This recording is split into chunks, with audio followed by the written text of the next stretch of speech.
कोई मंत्र नहीं आता, अब मैं क्या सुनाऊं प्रभु। एक बात मेरी मान लोगे प्रभु। जब ध्रुव जी ने कहा, भगवान ने कहा बोलो तो सही पुत्र, आज मैं तुम्हारी सारी बात मान लूंगा, क्योंकि तेरी भक्ति से मेरा हृदय गदगद हो रहा है, प्रसन्न हो रहा हूं।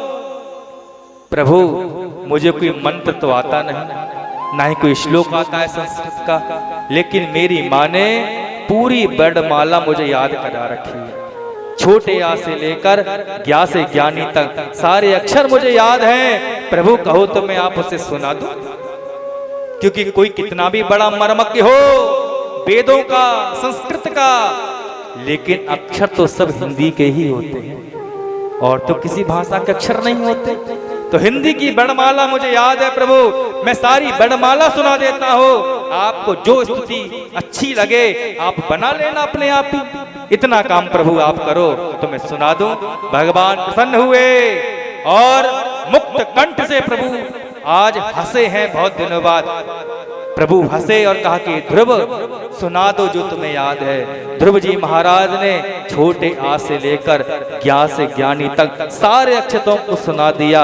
भगवान सुन रहे हैं, झूम रहे हैं और हंस भी रहे हैं। जब पूरी वर्णमाला को सुना दिया तो ध्रुव जी महाराज के लिए गोदी में उठाया, अपने हृदय से लगा लिया।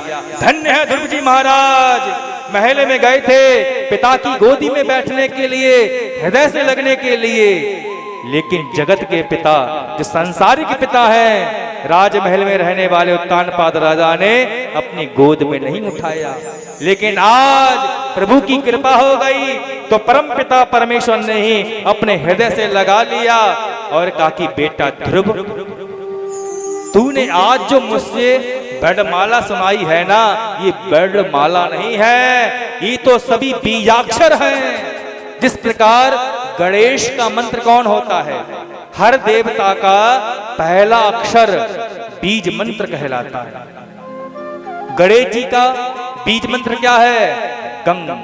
दुर्गा जी का बीज मंत्र क्या है? दुम। हर देवता का पहला अक्षर पे बिंदी लगा दो तो बीजाक्षर मंत्र हो जाता है।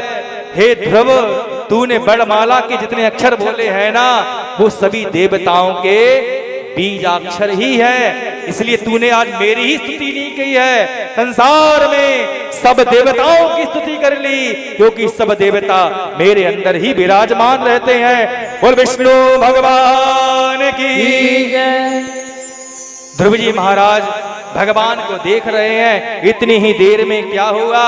इतनी ही देर में ध्रुव जी महाराज के कपोल से, गालों से अपने शंख को छुआ दिया। किसने छुआ दिया? भगवान विष्णु ने। जैसे ही कपोल पर शंख को छुआया तो ध्रुव जी महाराज के अंदर अपार विद्या आ गई, अपार ज्ञान हो गया, क्योंकि भगवान विद्या के निधि हैं, विद्या वारदी हैं। अब ध्रुव जी महाराज संस्कृत के श्लोकों से स्तुति कर रहे हैं। क्या स्तुति कर रहे हैं? योन्ता प्रविश्य मम वाच में मां प्रसोक्ता संजीव यत् खिल शक्ति धरा सदा अन्यास हस्त चरण श्रवणत्वा गदीना प्राणा नमो भगवते पुरुषाय तुभ्यं। हे प्रभु, आप ही जगत के स्वामी हैं, आपके अंदर ही सभी देवता विराजमान रहते हैं। मेरी वाणी अब तक सोई हुई थी। क्या अब तक ध्रुव जी महाराज बोले नहीं थे? बोले थे, लेकिन संसार के लिए बोले। जो संसार के लिए बोलना भी क्या बोलना होता है, जो परमात्मा के लिए वाणी बोले उसी को ही बोलना कहते हैं।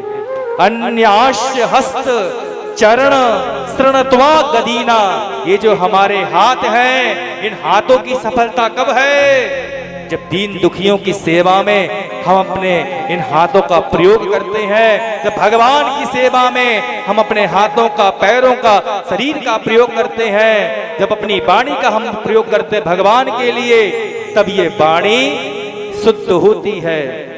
किस प्रकार प्रभु? उसी प्रकार शुद्ध होती है। मोकं करोति वाचालम।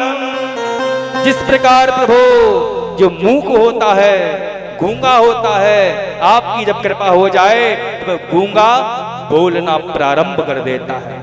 पंगुम लंघयते गिरिम। जिस प्रकार प्रभु एक लंगड़ा होता है वो गिरी पहाड़ को लांग जाता है, उसी प्रकार प्रभु आज आपने मेरे पर कृपा करी है।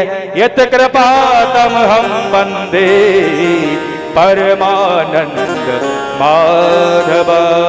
ओ लक्ष्मी नारायण भगवान की जय, ध्रुव जी महाराज की।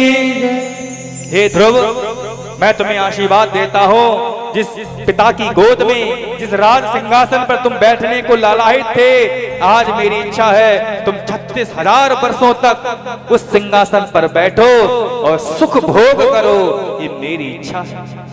ध्रुव जी ने कहा कि प्रभु ये माया आपकी घेर लेगी, मैं नहीं बैठना चाहता। भगवान ने कहा तुम्हारे पूर्व जन्म की इच्छा है, इसलिए तुम सबसे पहले मेरा आशीर्वाद रहेगा, तुमको मेरी माया घेरेगी नहीं और तुम जो है 36,000 वर्षों तक अपने राज सुख का ग्रहण करो। भगवान को प्रणाम करके ध्रुव जी महाराज अपने नगर में आए और 36,000 वर्षों तक राजभोग किया। ध्रुव जी महाराज के जो भाई उत्तम थे, एक बार युद्ध हुआ, उस